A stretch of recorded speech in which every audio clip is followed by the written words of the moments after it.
podcast. I am Holly Rigoli. I am here today with Jennifer Dandridge and Erica Fluevog. Hi. TJ is not with us today, but we are going to play Two Truths and a Lie, real estate version, because we really like that. It was fun. I played it with TJ, and these girls wanted to play with me. So we're going to start with my first one. First of all, you guys know the rules to Two Truths and a Lie? You have to guess which one's a lie? Yes. Yeah, Yes. okay. All right. So we're going to learn some real estate stuff today by going over these interesting facts. So the first one I got for you, the Animal House set that we're going to do. It's weird and wild. So here's one fact. In some parts of Florida, it was historically common to build bat houses on properties to naturally control the mosquito population without using chemicals. So that's fact one. Okay. Fact two. There is a town in Sun City, Arizona, where the primary vehicle allowed on the residential streets isn't a car. It's a golf cart, and the real estate is designed specifically with cart garages. Okay. And then under current California wildlife protection laws, if a protected species of owl nests in a chimney, the homeowner is legally required to provide them with a thermal regulated nesting box before closing. Which one do you think is the lie? I think it's Arizona with the golf carts. Because that's a very Floridian thing to do. That is I've actually true. seen Florida people driving around in golf carts, so I think it's Arizona. The lie. That is tough.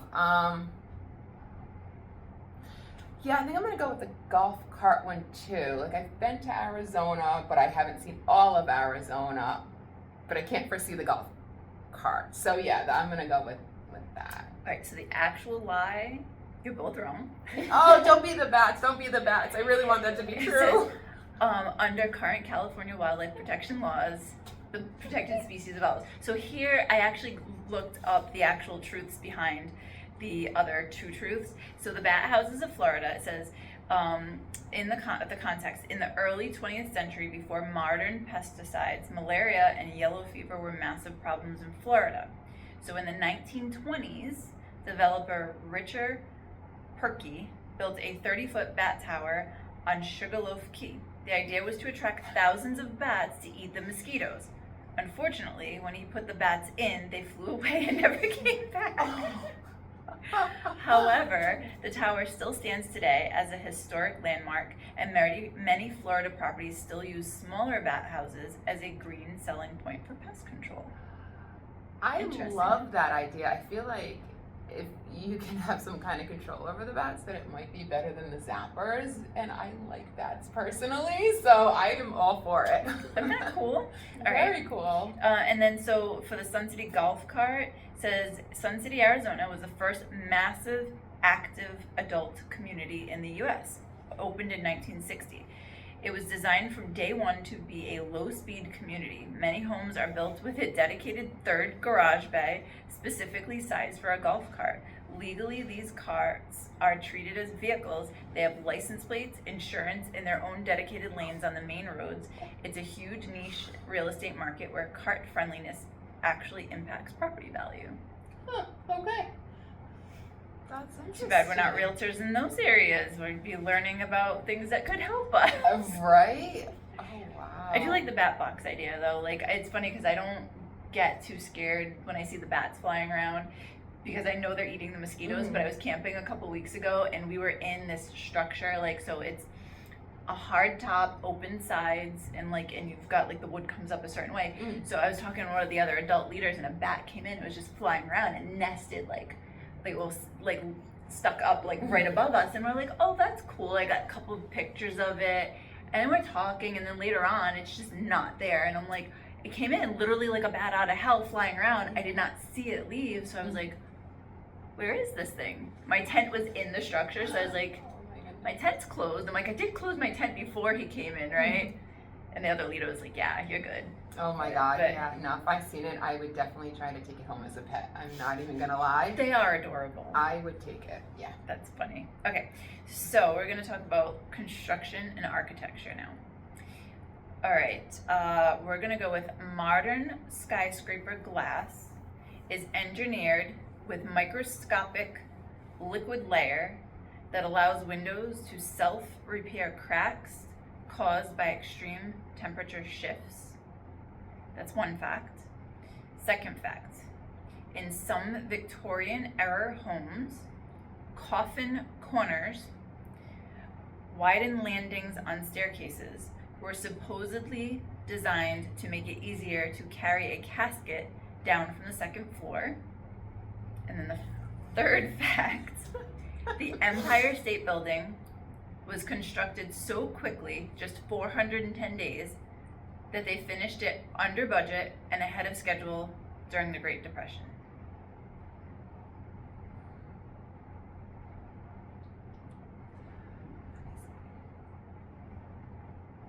That's a tough one.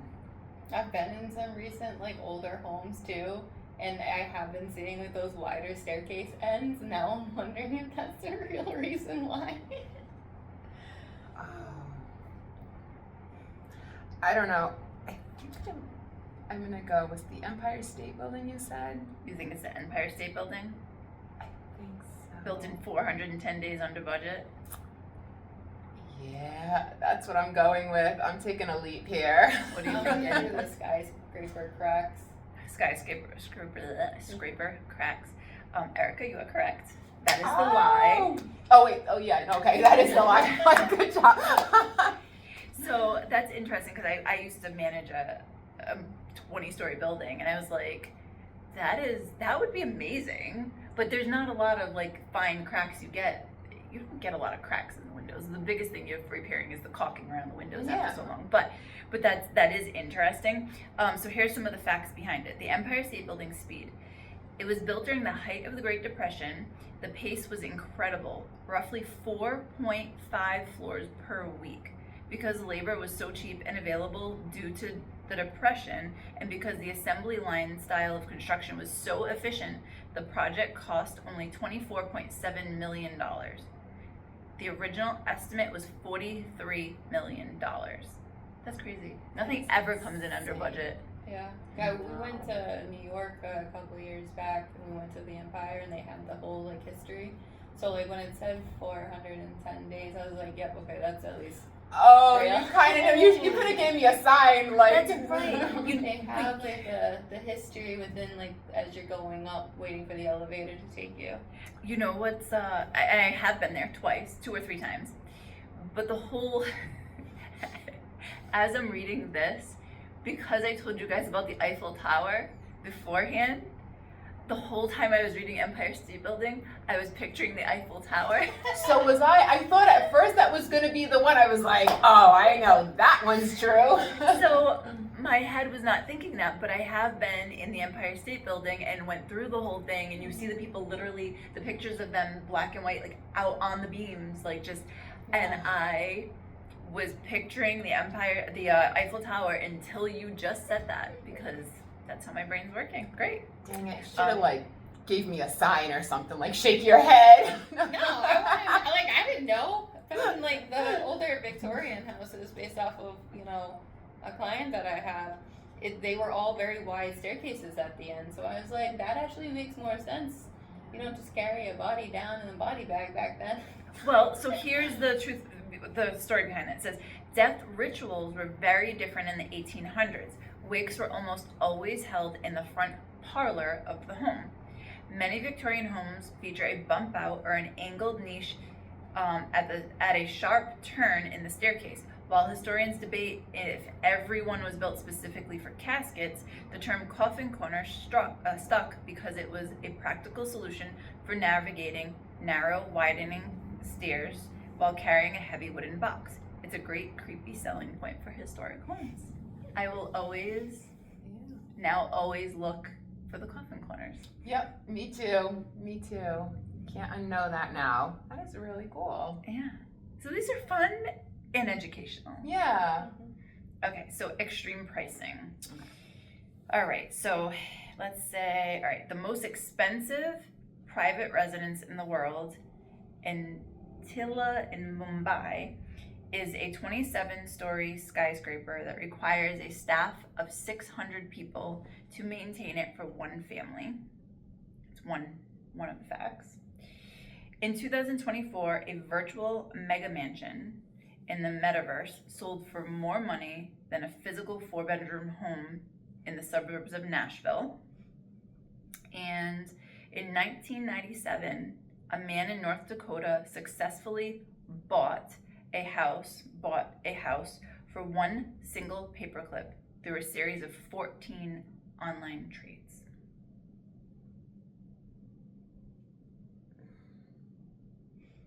We're buying homes with paper clips now. I know, like I'm like really trying to think that out. I don't know, but sometimes I feel like if it really is ridiculous, it could be true. I'm going with. Did you say metaverse? Metaverse. Have you ever heard of the metaverse? No. Oh, like in Marvel movies? Is that the kind of metaverse? No, like there's like Meta, like Facebook Meta. Yeah. Like there is like a meta world that people buy real estate. Okay, yeah. I do have a friend that invests in that stuff. Yeah, it's sort of like the whole tokenization bit, but a little bit more like things exist behind the screen of like, there was some ads a while ago, I think, about it. But ads are only so truthful. All right, that's I gonna think it's South change. Dakota with paperclip. I think that's gonna change my response. That's a tough one. All right. The lie. I need Jeopardy music. We really do. I'm going with the Mumbai. I'm going with the first one. Mumbai. So you think that the most expensive residence in the world, 27-story skyscraper, is That's probably false. true. Yeah, I'm gonna stick to it. I said it. No take backs. What do you think? South Dakota with paperclip. Okay, so the lie is the mega mansion. I'm moving to South Dakota with the paperclip. I got that one? No. No. No. Oh, it was the metaverse one. It was The the metaverse Oh. one. So I should have stuck to my guns. Damn it. So the paperclip house. This was done by a man named Kyle McDonald in 2005 to 2006. It's a legendary story of barter real estate. He started with one red paperclip on Craigslist. He traded up 14 times from a pen to a camping stove to a generator to a snowmobile. Eventually, he traded a movie roll for a 2-story farmhouse in Kipling, Saskatchewan. It proved that in real estate, value is sometimes entirely subjective. That is wild. Oh my god. I would have never imagined that. I would have thought that was a lie. That gets you like, it makes you thinking, right? Like, because you've seen like, I think I've seen like Grant Cardone, right? He's like, I might be a billionaire, but he's like, drop me somewhere with no money and I will make my way. And like, like, and he starts from nothing and like, and gets there, and like, that's insane. And then the $2 billion home, it's owned by Mukesh Ambani in Mumbai, India. It's not just a big house, it's a 27-story vertical palace. It has 3 helipads, a 168-car garage, a private theater, and a snow room that spits out man-made snowflakes to beat the Indian heat. The 600 staff members include everything from security and chefs to specialized technicians just to keep the high-tech systems running 24/7. Oh my god. That is insane. I want to know what he does. I was just gonna say, is he like a prince or something? Like, what does he do? I don't know. That's Have to Google it about it later. Sounds like something you would see in like a movie. What'd you say, helicopter? helipads. Oh Yeah. my god. It's wild. All right, so let's see, zoning and legal. I've only got a couple more of these. All right, so let's see. In the UK, there is a legal concept called right to light.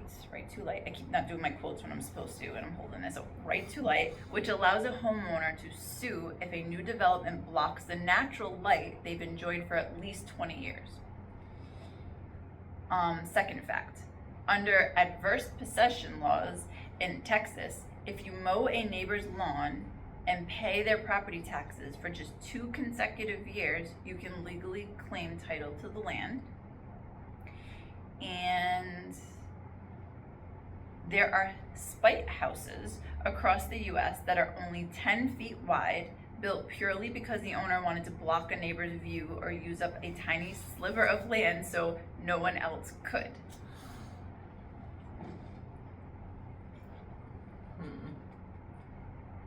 And I know I was telling you stories earlier that involved certain things, so so we just looked at each other and we're just like,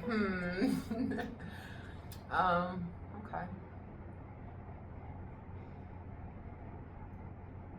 I keep imagining the Texas one because if somebody's mowing my grass in Texas, I know. I would just be like, right to bear arms. Yeah, that is true. Stop mowing my lawn. I feel like that. I mean, I don't know. A grumpy old person. Get off my lawn. I almost feel like I could see that being true though for some weird reason. I mean, because you're paying also their property taxes, so you're not just mowing their lawn, you know. So why would you have somebody pay your property? Like, why? How? Well, would is have it to have permissible? no mortgage. Like, are they giving you permission to mow their lawn and pay their taxes, or are you just like doing it? Are you Be like, I'm sending the tax payment, but you know, just so you know, I'm paying his taxes. I feel like you're gonna get this one right. What was the first one again? The first one is in the UK. There's a legal concept called right to light, which allows homeowners to sue if a new development blocks light, their natural light that they've enjoyed for at least 20 years. I feel like that actually feel could like be that more one is true true. than the mowing the lawn and taxes. All right, I'm gonna go with that's the lie then. The mowing the lawn. Yeah. You guys are. You were on that one too, right? Yeah. Yeah. You guys are correct. Okay. All right. You guys are correct. Okay, so the right to light, this is a 19th century law called the Prescription Act of 1832. If a window in a building has received uninterrupted daylight for 20 years, it gains a legal easement.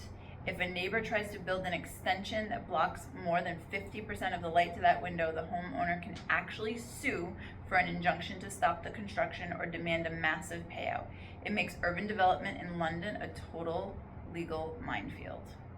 And then, as we were talking about earlier, spite houses. Spite houses are born from family feuds or land use disputes. One of the most infamous is Hollinsbury Spite House in Alexandria, Virginia. It's only 7 feet wide. It was built in 1830 by John Hollinsbury because he was tired of people using the alleyway next to his house and wagons banging against his walls. He literally just filled in the alley with a tiny house to keep people out. That is insane. And I told you guys about the one in Boston that it was a brothers thing, which I talked about on another podcast with TJ, but it's fun. I've heard some other ones too. That actually is all I have for today. So I don't know. What do you guys think? That was fun. That was fun. I really enjoyed that. Because even though we do real estate, I feel like we're still finding new things every day to learn about, and so that is like really, really cool. I think it's a wicked fun game to play. Yeah. Very educational. By the way, all of this comes from Gemini because I am not that smart and I don't have a lot of time to research because, as you mentioned, we are realtors. So why don't you ladies tell them where they can find you before I tell them where they can find us? After you. So you can find me on Facebook at Homes by Erica.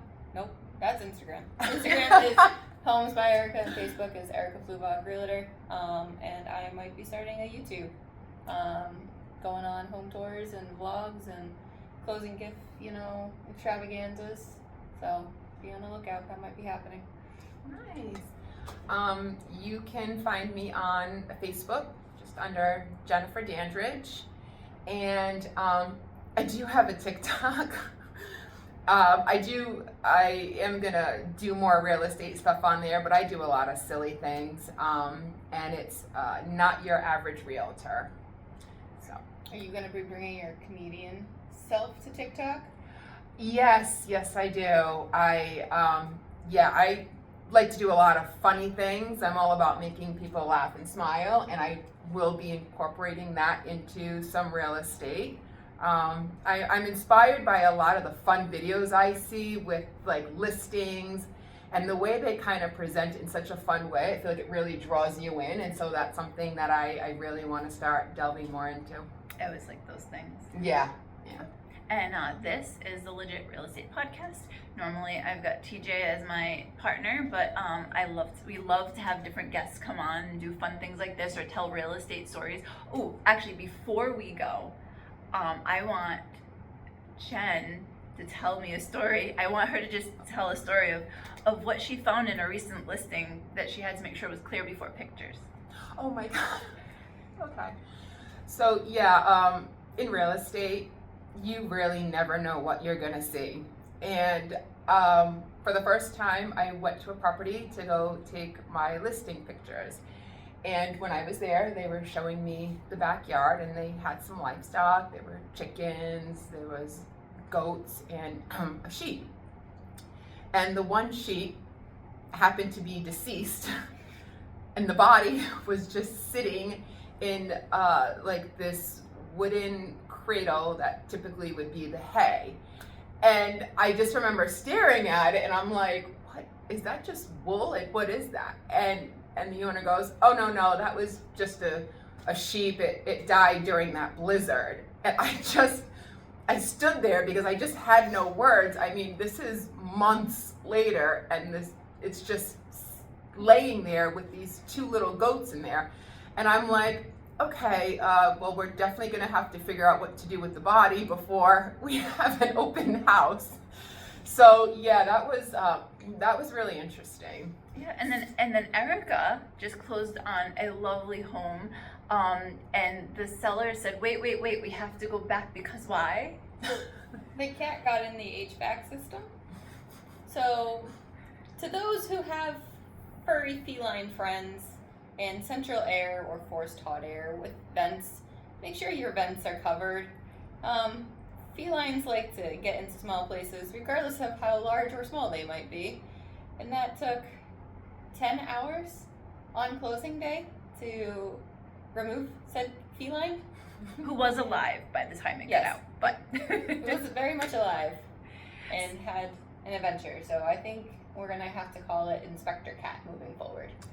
That is so funny. See, and that's the thing is these literally, one happened this week, one was a couple weeks ago. Like, this stuff happens all the time. So we love people to share their stories.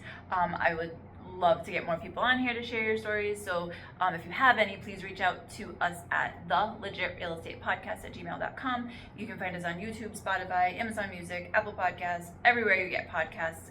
Just look us up, follow, like, subscribe, do all those good things. Have a great day. Bye.